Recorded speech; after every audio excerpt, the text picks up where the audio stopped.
আমরা কোথায় এসেছি এখন? আমরা এসেছি ওমানের পাহাড়ে।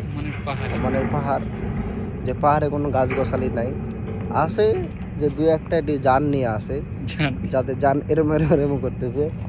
ওই যে নিচে দেখা যায় ওটা গাছ না, জঙ্গলও না, যেটি গরু ছাগলও খাইবে না এরকম অবস্থা। আর দেখেন ওই যে মরা পাহাড় আর কি, জীবিত না, কিন্তু সম্পূর্ণ পাথর। তাই দেখেন পাথর, মাটি না। আমাদের দেশে যেসব পাহাড় আছে এগুলো মাটি, এই জন্য গাছপালাও আছে, প্রাকৃতিক সৌন্দর্য আরও বৃদ্ধি পাইছে আর কি, যার জন্যে। কিন্তু ওমানের পাহাড়গুলো বেশিরভাগই এরকম মরা, পাথরের পাহাড় কিন্তু মরা। পাথরের ভিতরে অনেক মানে রকমের বিভিন্ন প্রকারের পাথর হয়। যেমন এই পাহাড়ের যে পাথরগুলা আপনি দেখেন, এই পাথরের সিস্টেম অন্যরকম। আমরা দেশে যে এই পাথরটা দেখি, এই পাথর কিন্তু সেম না, এটা কিন্তু আলাদাই, দেখেন সম্পূর্ণ আলাদা।